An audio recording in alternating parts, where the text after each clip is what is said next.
Voilà, pendant que les choses se mettent en route, je vais vous présenter mes salutations. Mes salutations en notre Seigneur Jésus-Christ, puisque nous avons une foi commune en lui. Et ça me fait plaisir de vous revoir après pratiquement 4 ans. J'ai pu faire mon stage pastoral ici pendant 1 mois, pendant l'absence de Greg. Et puis là, il y a eu encore une proposition de la part du frère Greg. Donc c'est avec joie que j'ai pu accepter d'être avec vous et que c'est le Seigneur, dans sa fidélité, qui nous donne ces occasions de se retrouver. Bien sûr, on s'entend, certains d'entre vous, par Skype, virtuellement. Et puis là, c'est mieux de mettre un visage derrière les personnes. Donc la sœur Amélie, par exemple, je ne l'ai jamais vue de vive voix et de pouvoir la voir aussi, ça fait plaisir. Et sœur Madeleine aussi, ça réchauffe mon cœur de voir Madeleine surtout. Nous avons beaucoup prié, que le Seigneur te fortifie aussi dans ces occasions. J'ai pu faire quelques copies supplémentaires si vous avez besoin, donc de suivre. Peut-être, j'ai 3 copies pour ceux qui ont besoin.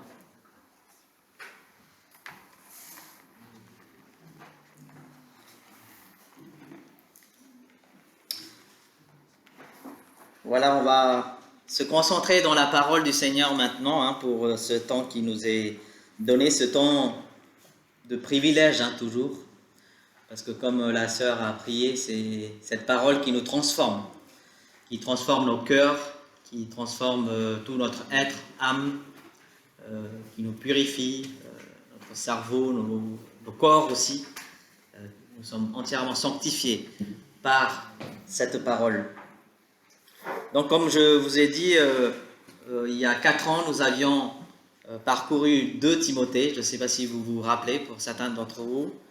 On a survolé les chapitres 1 et le chapitre 2 de la 2e lettre de l'apôtre Paul à Timothée. Et c'est une lettre en fait qui nous fait plonger un peu dans la phase assez critique pour l'apôtre Paul. Et nous avions étudié les dimanches matins et aussi en groupe en 2018 sur ce thème, le sprint final, demeurer fidèle au sein des dernières épreuves. Et en sous-titre, on s'était proposé aussi la formation pour l'enseignement et la transmission de l'enseignement. Et puis pour le 3e chapitre de cette lettre, je me rappelle, et il y a quelques mois, j'étais en train de réécouter sur le site internet. D'ailleurs, entre parenthèses, toutes ces prédications sont chargées dans le site de l'église, donc vous pouvez parcourir aussi. Et c'était le frère Bernard Smag, papa de Rebecca, qui avait prêché dans le thème « Demeure dans les choses apprises et reconnues certaines ». Donc c'était au sermon du dimanche 30 septembre 2018. Donc je ne sais pas entre-temps si vous aviez étudié cette lettre. Donc je vous propose un peu en continuité, après ces 4 ans d'intervalle, de reprendre au moins ce dimanche, et Dieu voulant, dimanche prochain, ce 4e chapitre.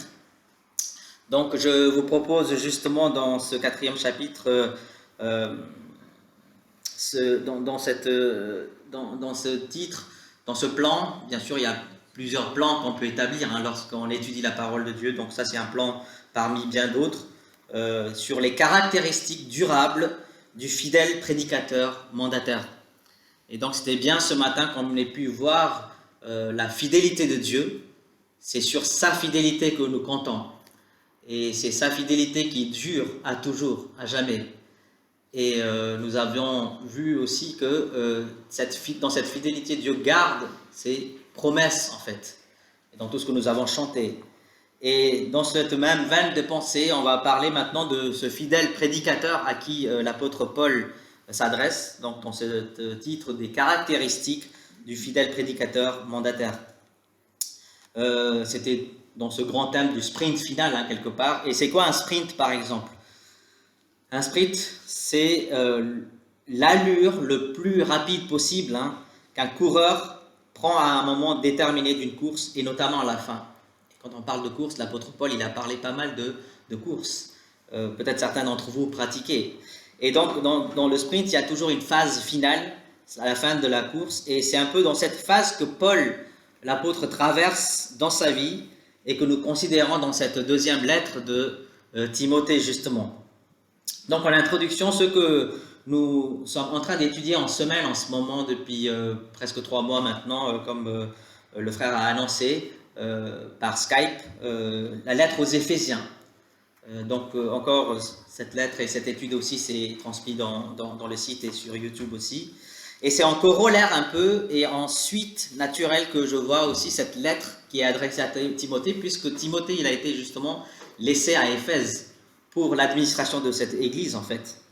Donc Paul, il a mandaté Timothée pour achever une tâche d'administration de l'église de Éphèse. Et c'est ce qu'il dit dans la première lettre de Timothée, chapitre 1, verset 3. Il dit justement, je te rappelle l'exhortation que je te fis à mon départ pour la Macédoine, lorsque je t'engageai à rester à Éphèse, afin de recommander à certaines personnes de ne pas enseigner d'autres doctrines. Voilà un peu la substance de ce troisième verset de la première lettre, au premier chapitre même. Et donc maintenant, il écrit cette deuxième lettre à son bien-aimé fils spirituel, Timothée.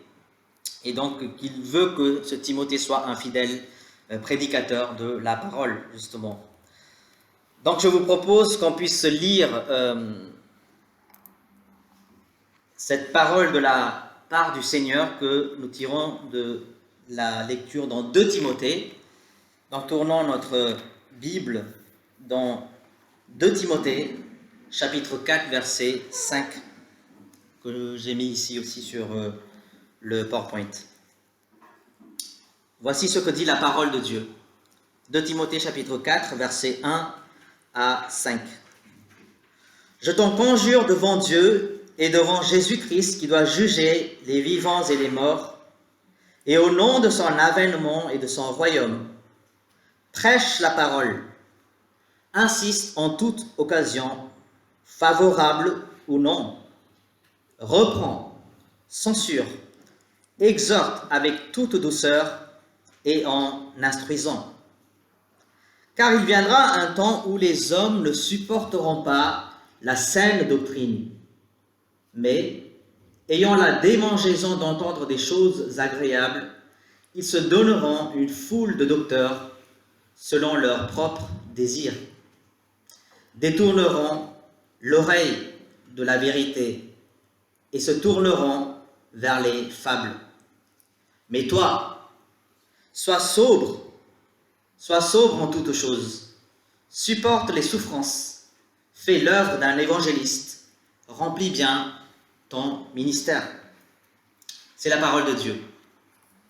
Voilà, dans cette parole, et quelqu'un a résumé, je l'ai lu tout récemment d'une petite citation que j'ai traduite de l'anglais, et la personne a dit justement le message de 2 Timothée est le suivant.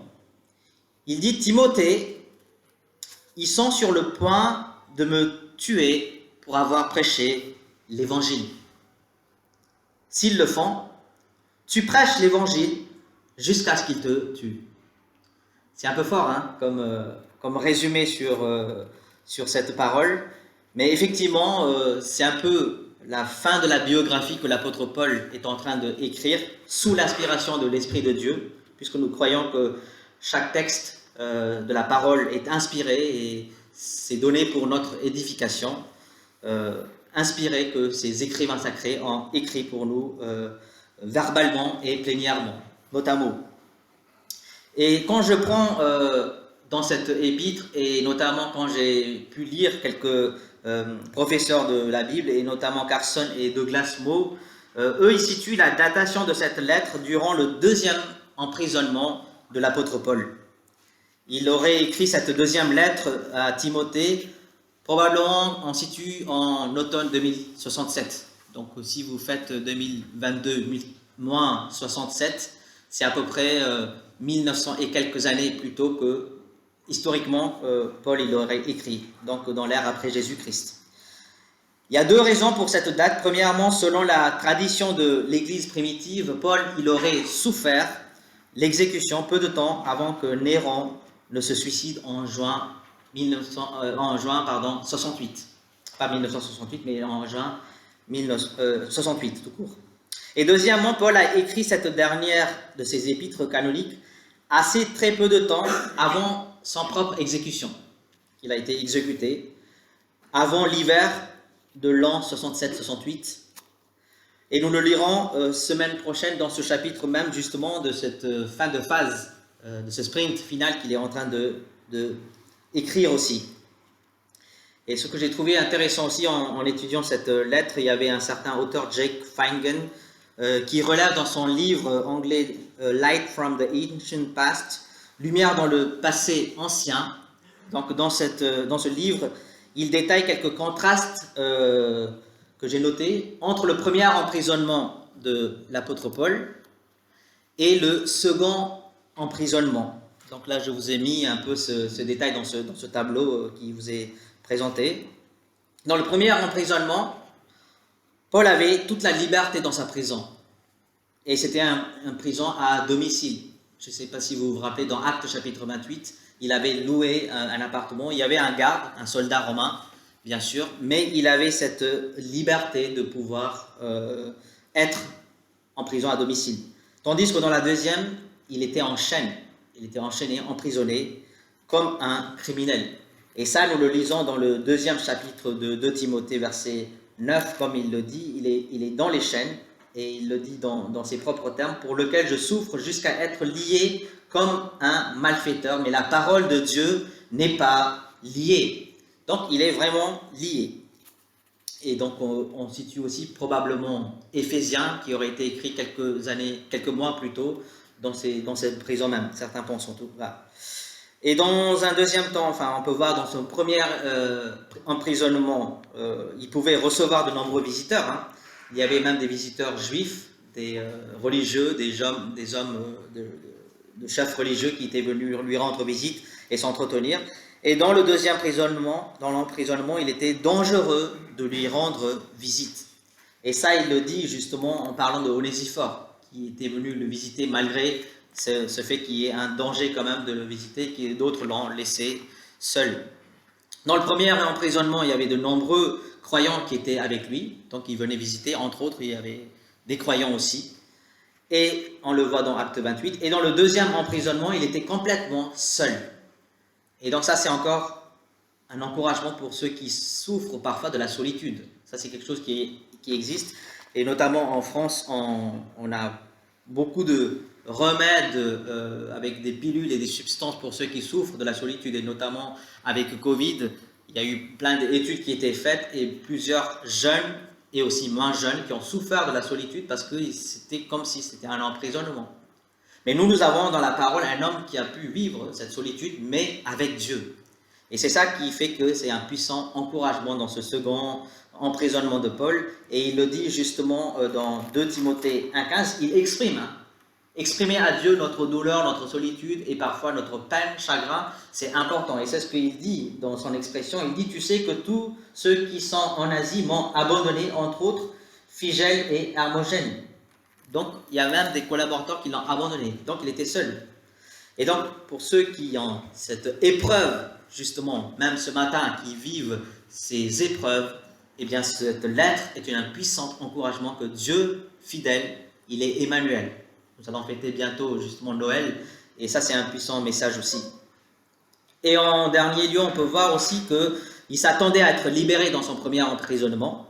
Donc, on le lit dans Philémon, chapitre 1, donc il y a un seul chapitre dans cette lettre qu'il écrit à Philémon, qui fait partie justement de cette lettre de prison aussi. Et dans le verset 22, il dit « En même temps, prépare-moi un logement, car j'espère vous être rendu grâce à vos prières. » Et donc, dans cette premier emprisonnement, il s'attendait probablement à être libéré. Tandis que dans la deuxième emprisonnement, il savait qu'il allait mourir bientôt. Et donc, c'est ce que nous lisons dans le passage suivant, ce que nous avions lu tout à l'heure. Donc, Timothée semble être resté à Éphèse. Et c'est pour ça que c'est intéressant ce corollaire entre ce qu'on est en train d'étudier dans la lettre aux Éphésiens et ce qu'on voit aussi dans les deux lettres de Timothée qui se complètent totalement pour que ça fasse vraiment une condensation pour ceux qui sont de notre ère de l'Église, et plus particulièrement à peu près 2000 ans plus tard, à lire ces paroles de la part du Seigneur pour l'administration. Et justement, c'est que Timothée, il était resté un certain temps, et après sa première réception de cette première lettre, il espérait même rendre visite à Timothée, l'apôtre Paul. Et dans cette attente, on ne sait pas s'il a vraiment pu le faire entre la première et la deuxième lettre, mais Timothée était évidemment toujours encore à Éphèse quand Paul il écrit cette deuxième lettre en fait. Et ça, il le dit dans 2 Timothée 4, 19 par exemple, on peut le voir. Salut Prisca et Aquilas et la famille d'Onésiphore. Et on sait que Prisca et Aquilas, ils étaient à Éphèse. C'est ceux qui ont accueilli Apollos d'ailleurs. Donc, probablement Timothée, il est encore. C'est quoi le but du message de Paul dans cette dernière lettre en fait? Paul avait précédemment donc écrit à Timothée la première lettre quand il était à Éphèse, donc qu'il est toujours à Éphèse, hein, on suppose, dans cette rédaction. Et il explique que l'Église est la colonne et l'appui pour la vérité de Dieu. Ça, c'est important. C'est important de le lire et de le proclamer même. Et on le lit dans 1 Timothée 3, 15, dans la parole. Et voilà les termes auxquels il écrit, avec lesquels il écrit. Mais si je tarde, tu sauras comment il faut se conduire dans la maison de Dieu, qui est l'Église de Dieu vivant, la colonne et l'appui de la vérité. Donc là, il assiste son enseignement sur la conduite de Timothée et comment il doit se conduire au sein de l'Église du Dieu vivant, l'Église qui est la colonne et l'appui de la vérité de la parole de Dieu. Donc il avait dit que le but de l'Église locale est cette proclamation de la vérité de Dieu à l'Église, dans l'Église et aussi dans le monde. Il avait également dit que le but des dirigeants d'Église est l'exposition de la vérité de Dieu dans l'Église. Donc les conditions auxquelles Paul et tous ces chrétiens de l'Église primitive étaient confrontés dans le Nouveau Testament, c'était considérablement aggravé maintenant, arrivé en l'an 67, à cause des persécutions et notamment avec Néron. Et donc plus aggravé que quand il a écrit la première lettre. Donc les caractéristiques des derniers jours étaient devenues de plus en plus évidentes, et comme on le lit dans 2 Timothée 3, 1, 7 aussi, vous avez certainement lu déjà, et l'impiété, la mondanité envahissent l'Église, et si l'Église ne parvient pas à remplir son objectif, la vérité de Dieu, ça serait de sortir du monde. Parce que l'Église a cette responsabilité de proclamer la vérité de Dieu. Et si l'Église échoue, et si ses dirigeants échouent à exposer la vérité de Dieu au sein de l'Église et parmi les saints de l'Église, la conséquence c'est que il n'y aura plus de porte-parole de Dieu.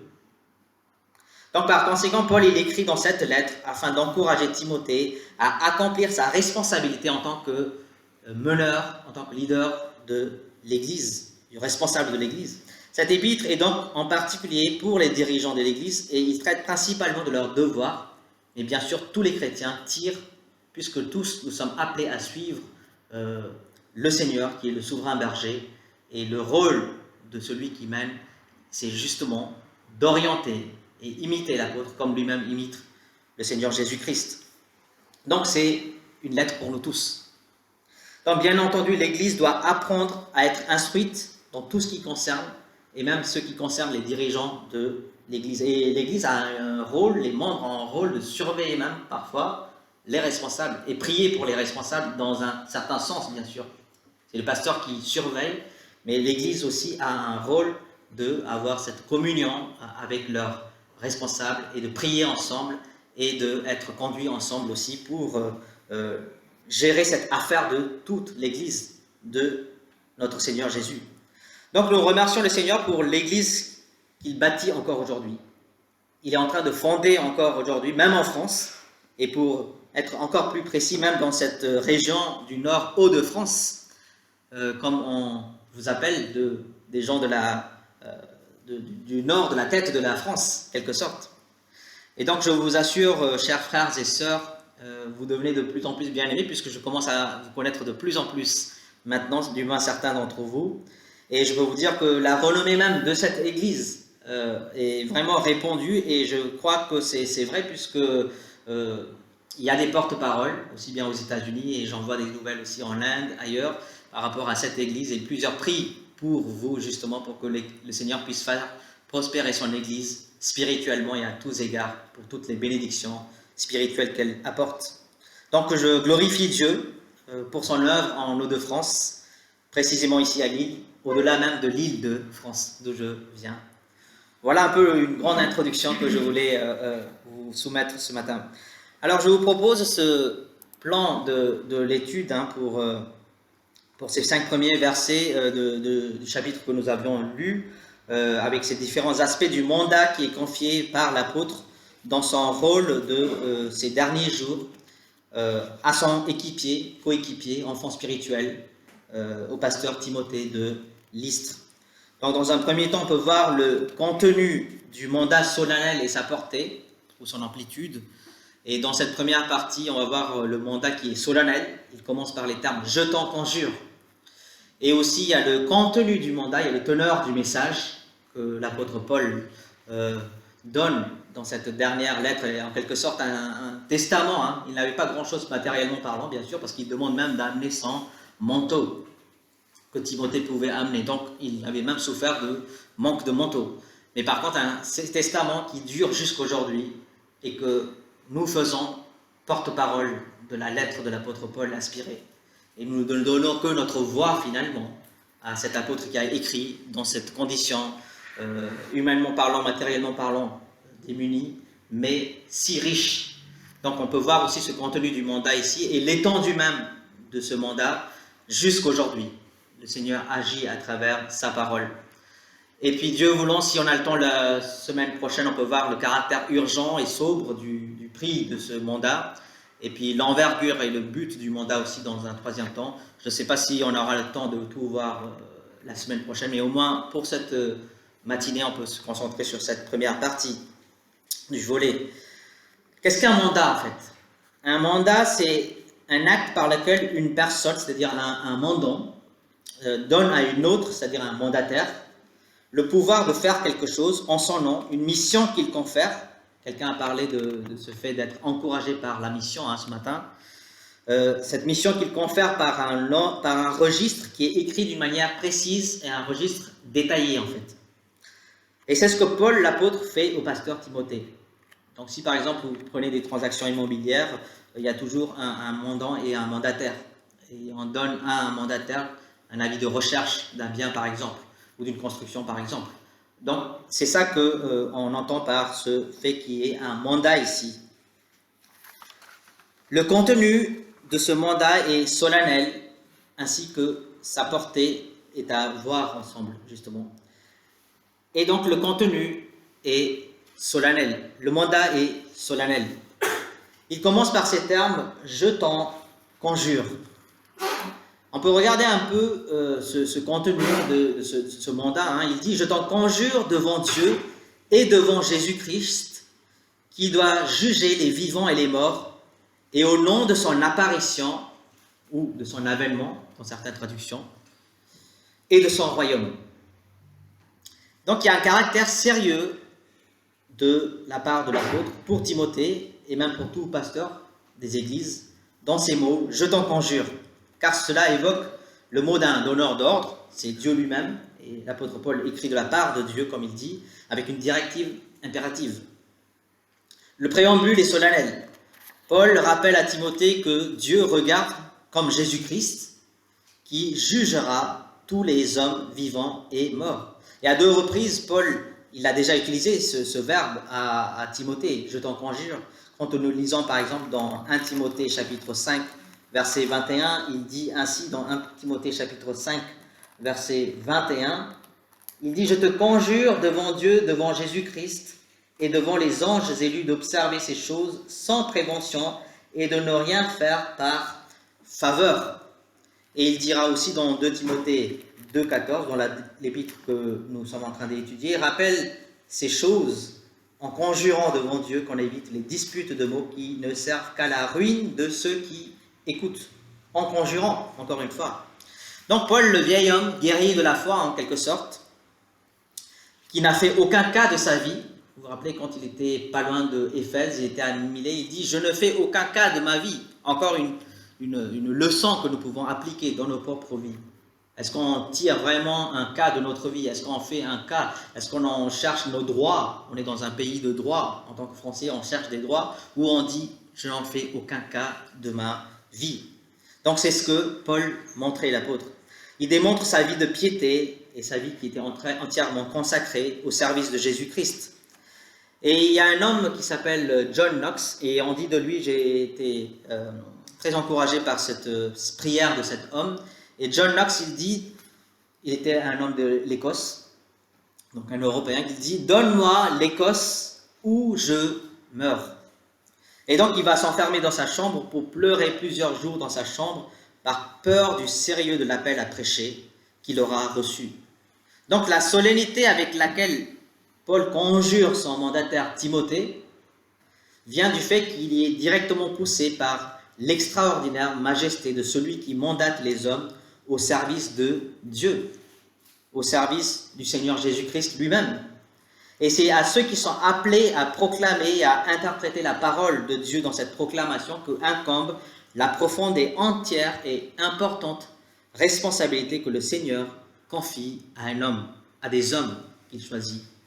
Et que cette Église puisse produire justement, puisse reproduire justement ces hommes et reproduire des églises même dans cette région.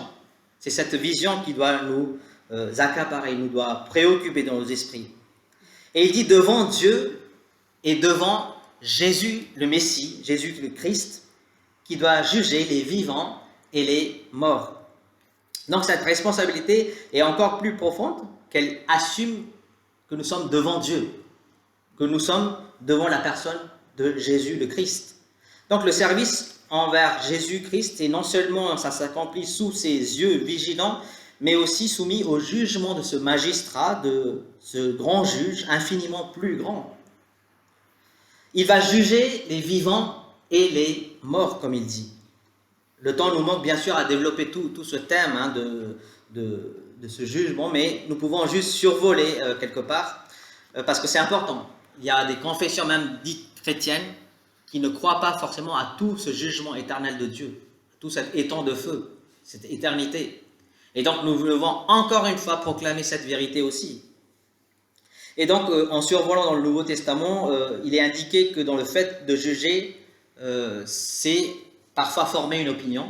Effectivement, la Bible utilise aussi ce sens, avoir une formation, une opinion sur telle chose, sur Covid par exemple, faire une opinion de soi-même sur ce qui se passe, etc. Régler ou même une question parfois, ça c'est aussi une chose. Dans Luc 7, 43, on lit par exemple sur ce jugement qu'on peut se faire dans ce contexte. Et son sens un peu plus négatif, et je dirais plus sérieux, c'est quand la Bible parle du jugement dans le sens de la condamnation ou être damné. Et dans Jean chapitre 12, verset 48, voilà ce que le Seigneur Jésus-Christ il va dire dans Jean chapitre 12, les derniers jours de sa vie avant sa crucifixion et sa résurrection. Il va dire dans Jean chapitre 12, verset 48, « Celui qui me rejette et qui ne reçoit pas mes paroles a son juge. La parole que j'ai annoncée, c'est elle qui le jugera au dernier jour, justement. » Et dans 2 Thessaloniciens, nous voyons aussi dans le 2e chapitre, 2 Thessaloniciens chapitre 2, verset 12, « Ne cherchez pas, il dit, afin que tous ceux qui n'ont pas cru à la vérité, mais qui ont pris plaisir à l'injustice, soient condamnés. » Donc voilà un peu ce qu'on peut apprendre sur ce fait qu'il y ait ce jugement. Alors il y a au moins 5 sortes de jugements qui sont invoqués dans le Nouveau Testament en fait, au moins 5 jugements. Et nous pouvons voir par exemple en premier lieu ce jugement qui est devant le tribunal de Jésus-Christ. Alors c'est intéressant de voir ce jugement devant le tribunal du Christ, des croyants notamment. Et voilà quelques textes que nous pouvons lire ensemble. Donc tournez avec moi dans 1 Corinthiens chapitre 3. 1 Corinthiens chapitre 3, versets 11 à 15. 1 Corinthiens chapitre 3, versets 11 à 15. Voici ce qu'il dit. Car personne ne peut poser un autre fondement que celui qui a été posé, savoir Jésus-Christ. Or, si quelqu'un bâtit sur ce fondement avec de l'or, de l'argent, des pierres précieuses, du bois, du foin, du chaume, l'œuvre de chacun sera manifestée, car le jour la fera connaître, parce qu'elle se révélera dans le feu, et le feu éprouvera ce qui est l'œuvre de chacun. Si l'œuvre bâtie par quelqu'un sur le fondement subsiste, il recevra une récompense. Si l'œuvre de quelqu'un est consumée, il perdra sa récompense. Pour lui, il sera sauvé, mais comme au travers du feu. Voilà ce qui se passe dans ce jugement. Il y a un jugement sur les œuvres et la question des récompenses aussi. Et dans 2 Corinthiens, chapitre 5, verset 10, justement, on parle de ce bêma, ce tribunal de Jésus-Christ. Dans 2 Corinthiens, chapitre 5, verset 10, il dit ainsi, « Car il nous faut tous comparaître devant le tribunal de Christ, afin que chacun reçoive selon le bien ou le mal qu'il aura fait, étant dans son corps. » Et voilà quelques passages. Il y a Romains chapitre 14, verset 10, pour ceux qui prennent des notes, 1 Jean 2, 24, et qui se passe pour les croyants à l'enlèvement de l'Église. Après, il y a aussi dans la Bible, il y a un deuxième type de jugement, le jugement d'Israël. Et là, ça concerne le jugement du peuple qui aura lieu au second retour de Jésus-Christ, et ça consiste justement à retirer Israël qui n'est pas régénéré, qui n'est pas sauvé de la terre, et ne laissant que Israël qui est régénéré, qui a mis la foi en Christ pour entrer dans le règne millénaire de Jésus-Christ. Nous avons plusieurs passages, par exemple Ézéchiel 20, 37 à 38, Zacharie 13, 8, 9, Malachie 3, 2, 3 et verset 5, et Matthieu 25, tout le chapitre presque, 1 à 30. Il y a aussi le jugement des nations. Et ce jugement, il aura lieu, bien sûr, au second retour du Christ. Et là où il y a la séparation des brebis et des boucs, par lequel les incroyants qui sont païens, qui ne sont pas juifs, et qui sont non régénérés, qui ne sont pas sauvés, et de plus qui sont antisémites, eh bien, ils seront séparés de la terre. Et ça, c'est aussi un jugement dont la Bible évoque. Après, il y a aussi le jugement des anges déchus.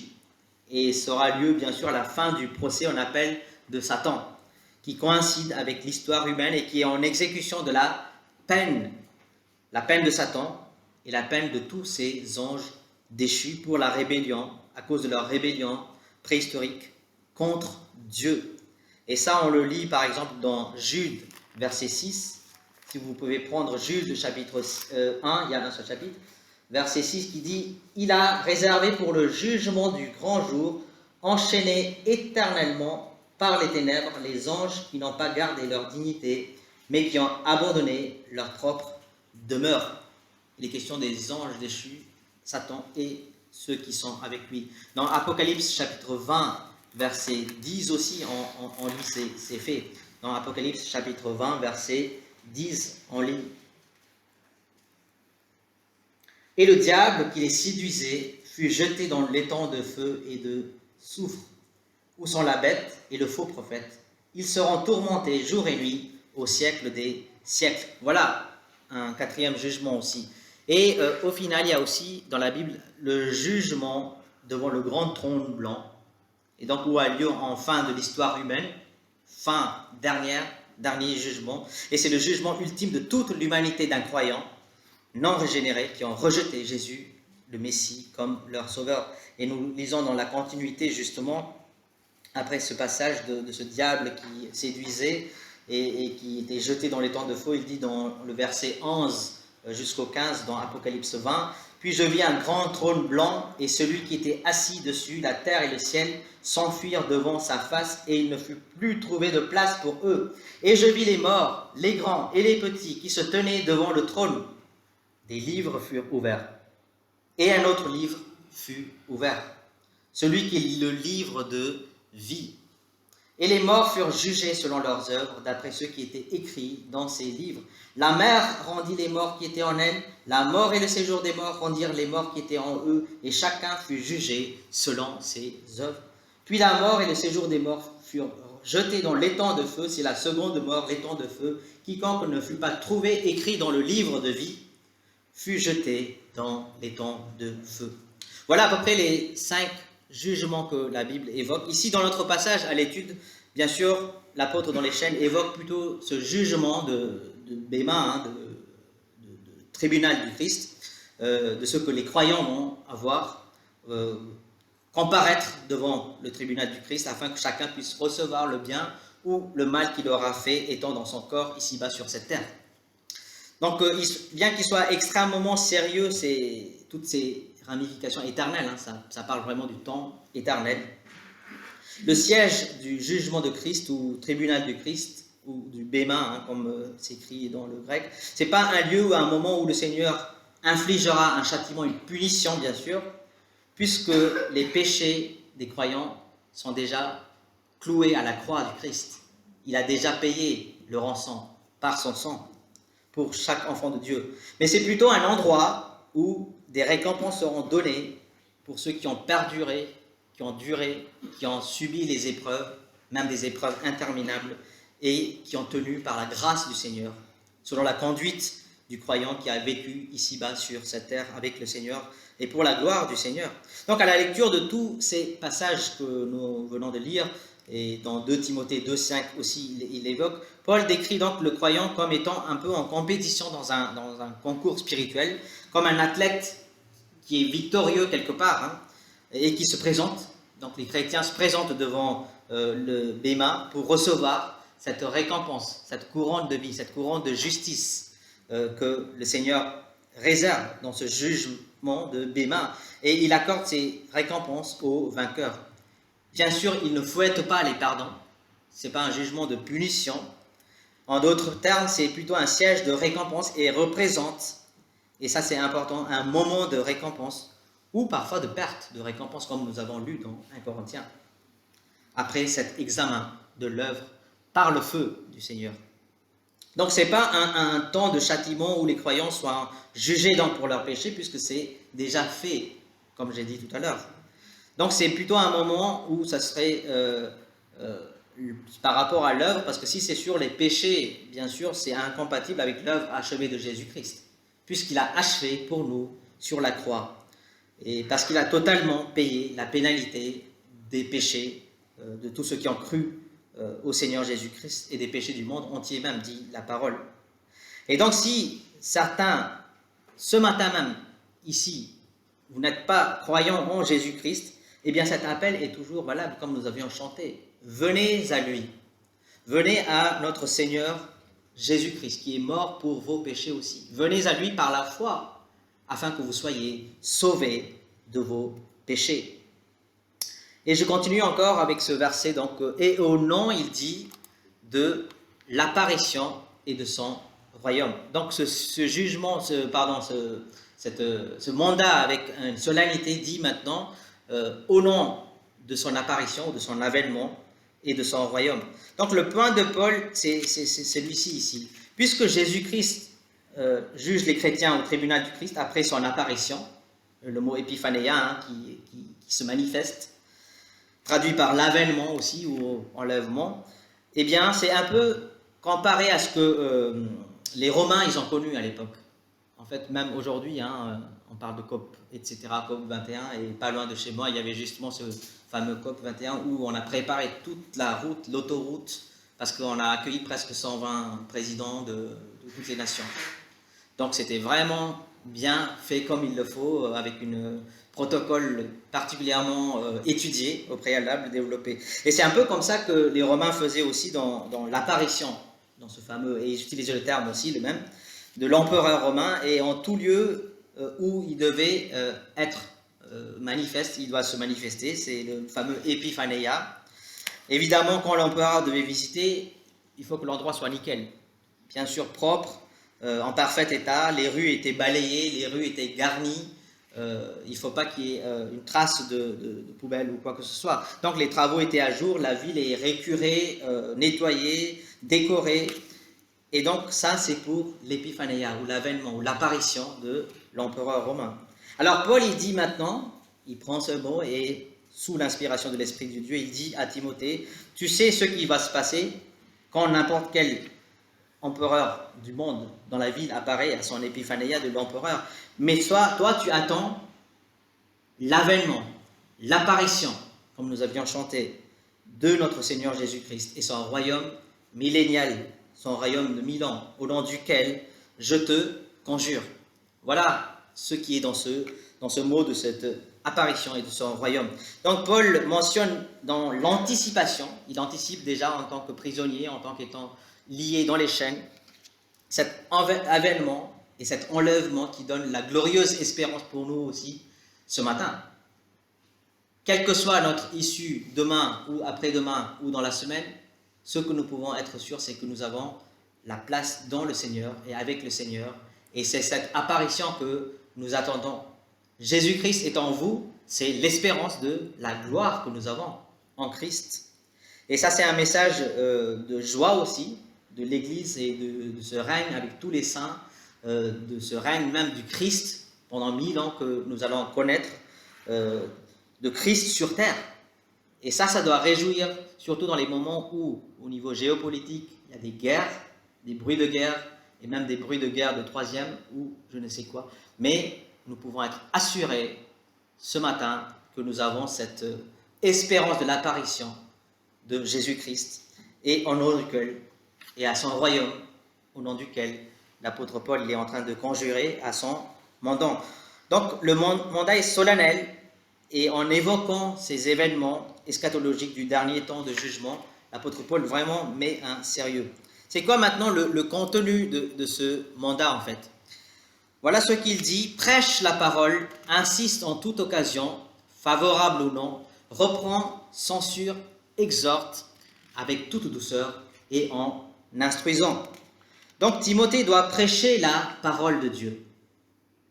Parce que Jésus-Christ va apparaître et va établir son royaume du millénium sur la terre, et tel un empereur, il va se manifester, et c'est pour cela qu'il dit, maintenant il y a un contenu en tant que mandant. Il faut comprendre dans le terme prêcher, qui est Rousseau, c'est le terme, un impératif, et c'est la proclamation d'un héros en fait, pas le héros comme un héros d'un film, mais plutôt un héros qui proclame de la part du roi, H-E-R-A-U-T. Donc c'est une porte-parole du gouvernement qui parle et qui a la tâche de proclamer en public des événements spéciaux comme l'arrivée de l'empereur, consigner des nouvelles, etc. Et c'est ce que l'apôtre Paul consigne à Timothée. Donc Paul a été nommé lui-même prédicateur et apôtre, et il revendique cela dans 2 Timothée 1,11 par exemple, quand nous lisons j'ai été établi prédicateur et apôtre, et il va dire dans ses propres termes, c'est pour cet évangile que j'ai été établi prédicateur et apôtre, chargé d'instruire les païens. Et maintenant, on voit que Timothée doit prendre cette place, presque quelque part, pour transmettre cet enseignement à la future génération, aussi bien dans leur période et bien plus jusqu'aujourd'hui. Et donc ce dernier, Timothée, il est certainement intimidé parce qu'il n'avait peut-être pas une personnalité aussi dynamique que l'apôtre Paul, ou le fait de ne pas avoir la constitution physique peut-être ou psychique de l'apôtre Paul, on ne sait pas, mais il avait eu peut-être des mépris de sa jeunesse, puisqu'il en parle, que personne ne méprise ta jeunesse, peut-être était un célibataire, on ne sait pas, ou d'autres raisons considérées comme un handicap selon les gens. Et puis parfois dans certaines églises. Et donc Timothée, il est en but maintenant, et de plus en plus, de l'hostilité assez croissante, hyper croissante, de la part des Juifs incroyants, et aussi dans le cadre même de l'Église. Donc combien on doit faire face à cette croissance d'hostilité contre l'Évangile? Aujourd'hui, on fait face. Il y a toutes sortes de philosophies, le matérialisme par exemple, l'humanisme, post-humanisme, on parle aujourd'hui, et cette ère de la haute technologie, où il y a beaucoup de choses qui se passent, et dans toute cette philosophie et cette de croissance de la technologie, etc., il y a une hostilité qui se forme contre l'Évangile. Donc, l'apôtre Paul dit, prêche la parole. L'homme moyen, il réagit avec colère et indifférence quand on parle de l'Évangile, quand on proclame l'Évangile de Dieu qui sauve, et en dehors du Christ, il n'y a point de salut. En dehors de Christ, il n'y a pas d'œuvre humaine qui puisse sauver. Donc Timothée doit être le prédicateur de la justice de Dieu, du jugement de Dieu et de la conviction du péché au préalable. C'est ce que l'Esprit de Dieu fait. De leur péché, il doit convaincre. Donc à l'exemple de Noé ou même de Jonas ou Jean-Baptiste, c'est le rôle du pasteur en ce temps de la dispensation de la grâce de l'Église. Donc le contenu clé du mandat est désigné dans ce syntagme, la parole. La parole doit être prêchée. Il s'agit de la parole, de toute la parole de Dieu, de tous les textes de Dieu. Paul l'appelle aussi aux anciens d'Éphèse, il dit tout le conseil de Dieu que je vous ai transmis, quand il était à Milet en fait. Je vous ai transmis tout le conseil que je dois vous transmettre pour votre vie, pour votre conduite et pour l'Église. Et c'est dans son discours qu'il le dit avec les anciens.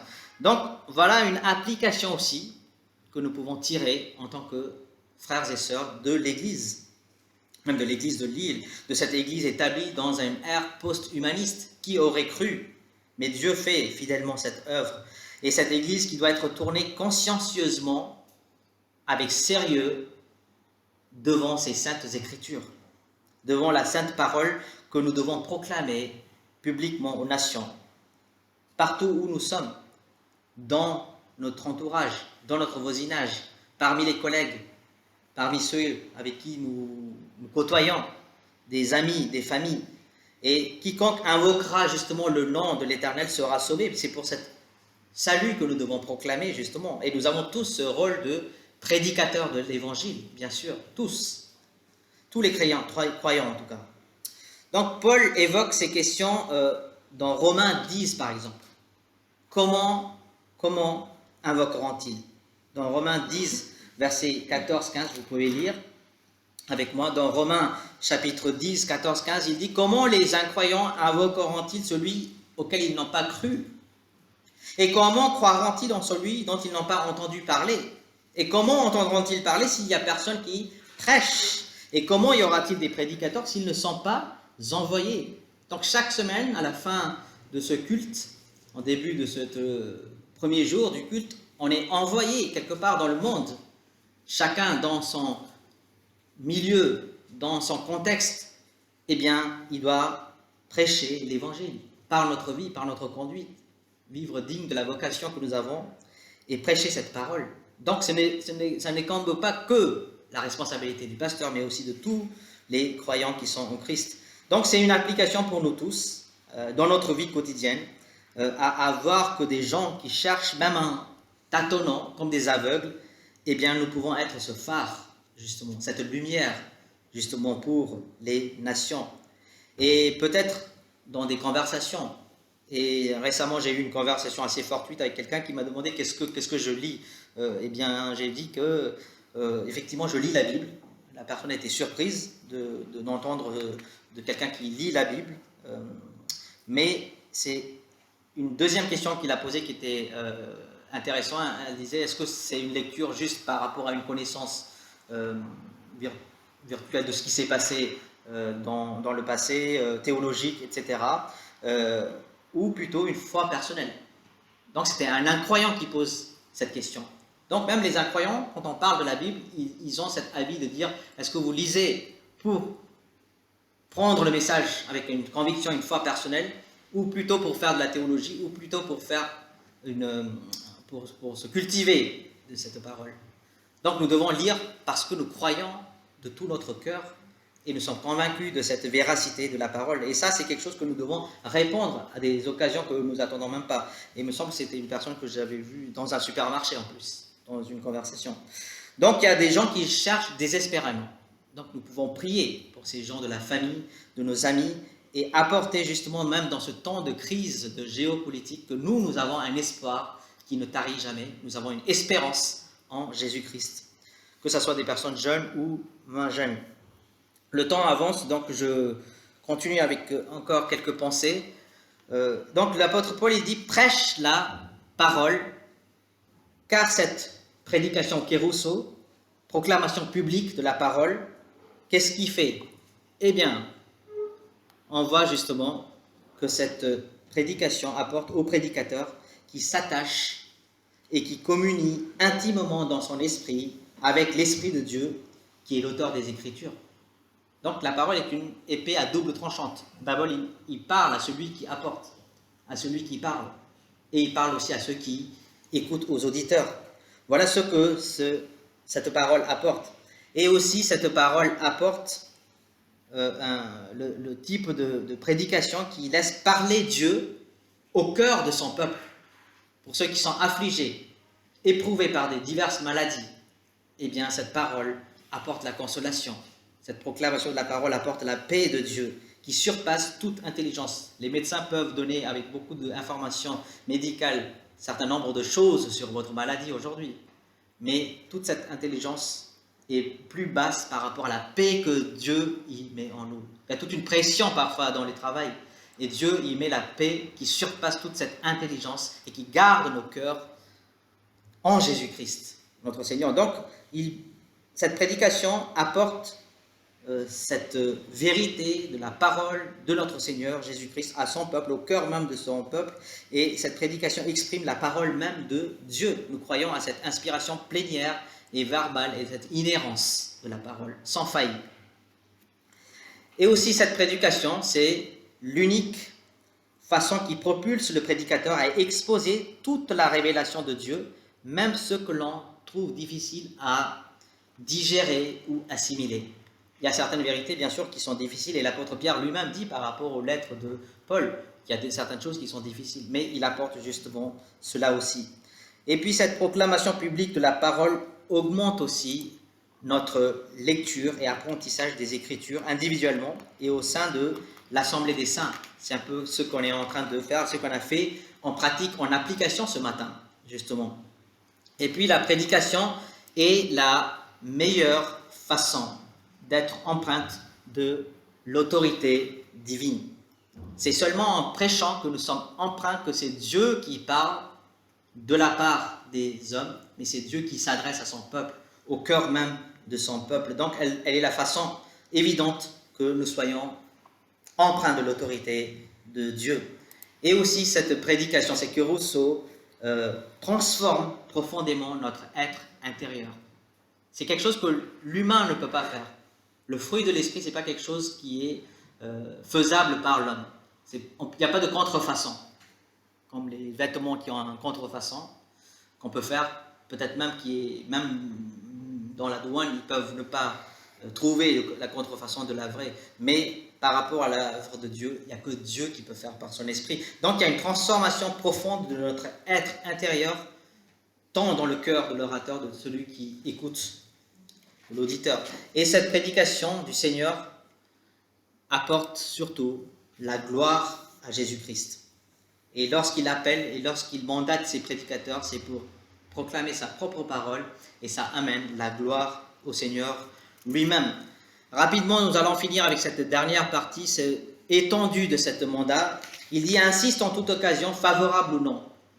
Donc, que ce soit le moment de liberté où nous vivons, où nous jouissons en France, nous avons la pleine liberté de proclamer la parole, même dans ces lieux publics, les portes ouvertes, les fenêtres ouvertes, avec des micros, comme on est en train de faire. Et donc, c'est un moment favorable. Il y aura des moments où nous devons être réduits peut-être au silence, ce qui peut arriver aussi, ce qui est arrivé. Il y a plus de phases de l'Église qui a connu la persécution, même aujourd'hui. J'étais en train de discuter avec le frère Suleiman, qui est parmi vous depuis quelques mois, voire années, ce qui se passe dans certains pays comme le Pakistan ou d'autres pays qui subissent une certaine persécution virulente. Donc, que ça soit favorable, comme en France où nous sommes, ou que ça soit défavorable, comme au Pakistan ou d'autres pays, prions pour ces prisonniers qui sont dans ces pays, pour qu'ils puissent avoir l'occasion de prêcher la parole. On a un ami missionnaire qui est en ce moment dans un pays dont je ne peux pas citer le nom, qui est emprisonné, et il faut prier pour lui, pour qu'il y ait une occasion qui s'ouvre, afin que ce frère puisse insister dans cette occasion peu favorable, dans une prison d'un pays extrêmement dangereux, mais qu'il puisse insister, même en cette occasion, la parole et de l'évangile. Et il dit reprend, censure, exhorte avec toute douceur et en instruisant. Donc l'amplitude ou l'étendue de ce mandat est à comprendre par le prédicateur qui doit être fidèle, tout comme le Seigneur qui est fidèle. Donc il y a un impératif insiste, comme dans 1 Thessaloniciens 5.3, il dit soudain, surprendra, des termes comme ça. Il y a une connotation de soudaineté avec une gamme d'un mode, de temps, de ton et de voix en fait. C'est vraiment fort. Il y a aussi un sens de gravité et vigilance.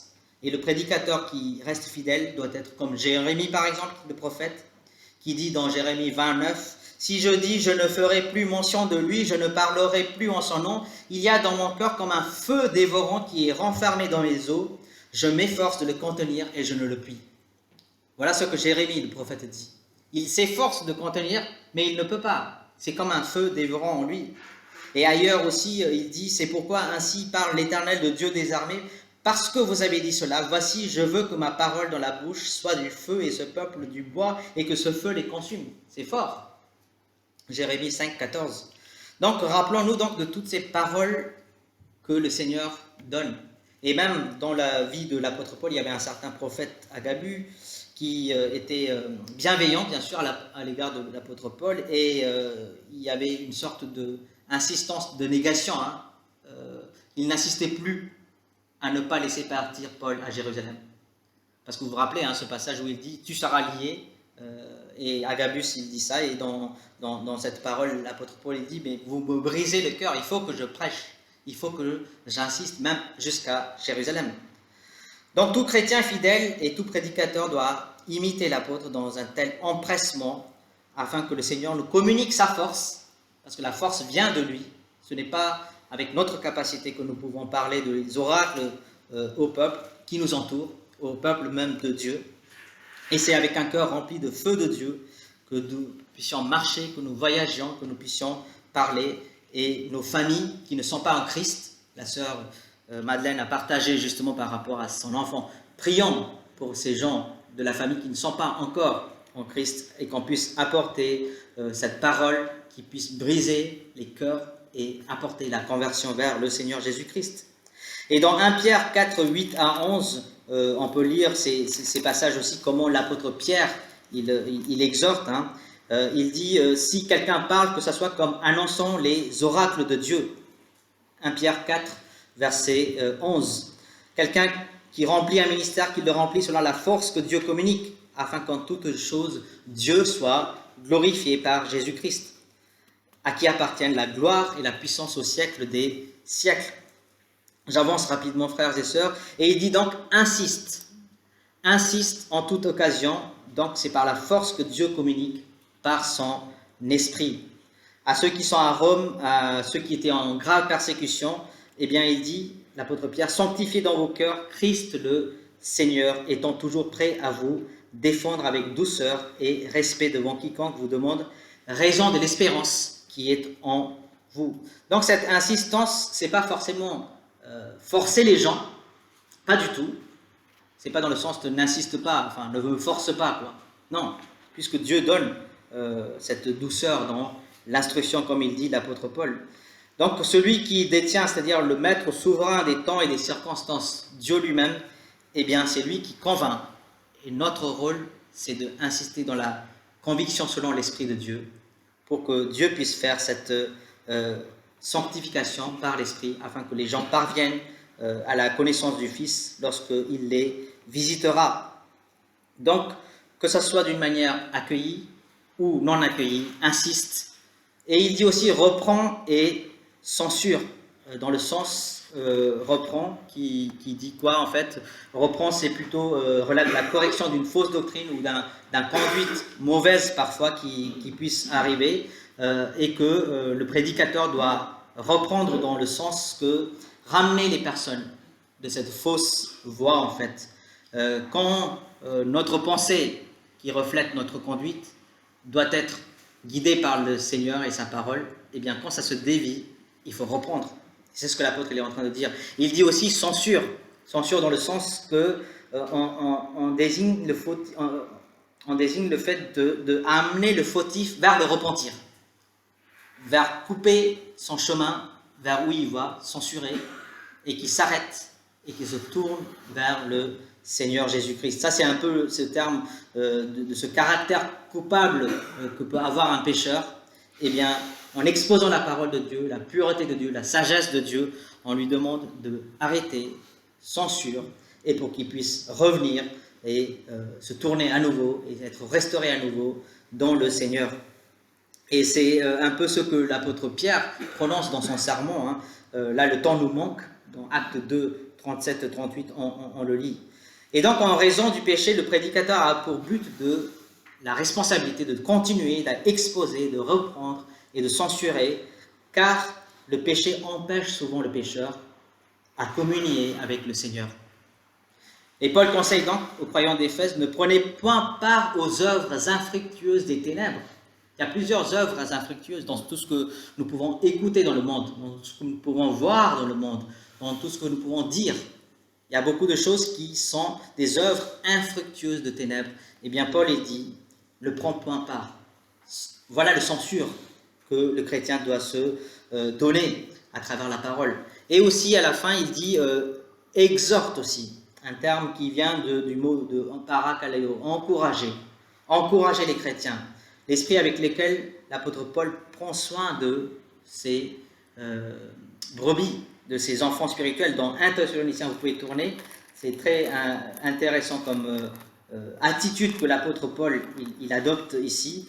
Dans 1 Thessaloniciens chapitre 2, versets 11 et 12, voilà ce qu'il dit. 2 Thessaloniciens chapitre 2, versets 11 et 12. Pardon, c'est 1 Thessaloniciens 2, 11 et 12.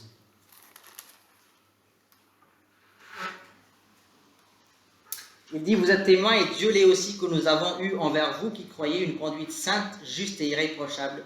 Vous savez aussi que nous avons été pour chacun de vous ce qu'un père est pour ses enfants, vous exhortant, vous consolant, vous conjurant de marcher d'une manière digne de Dieu qui vous appelle à son royaume et à sa gloire.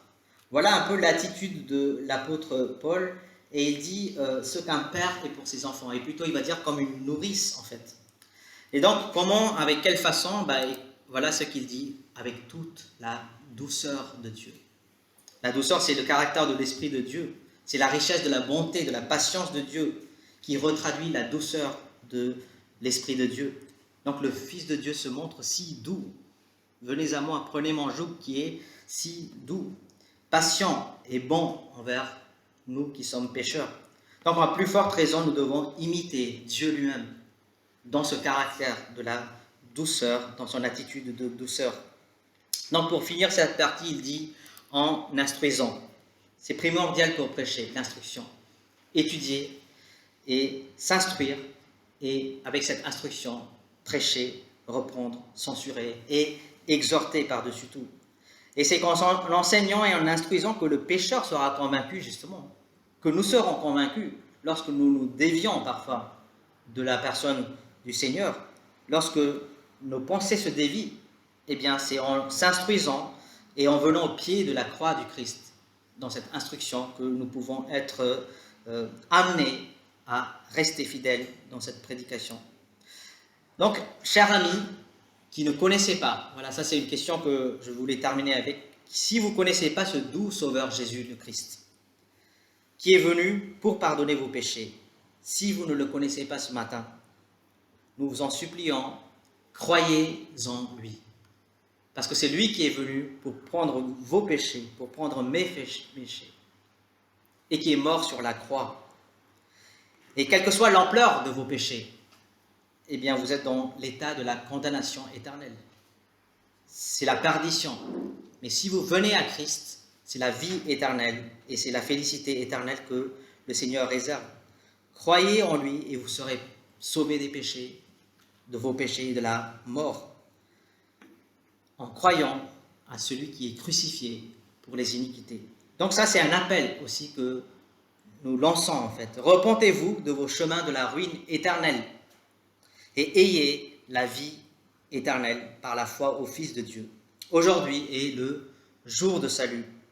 Donc voilà, avec pas une autorité d'un individu, d'un homme, que nous pouvons porter toutes ces choses, mais vraiment avec la parole de Dieu, avec cette persuasion de l'Esprit de Dieu que la puissance de l'Écriture qui nous donne justement à appliquer ce que l'Esprit communique ce matin, et que ce message puisse apporter, toute cette instruction puisse apporter à ce que nous mettions en application la parole du Seigneur pour cette semaine, et que le nom du Père, du Fils crucifié, ressuscité, Jésus-Christ, et l'Esprit soit glorifié.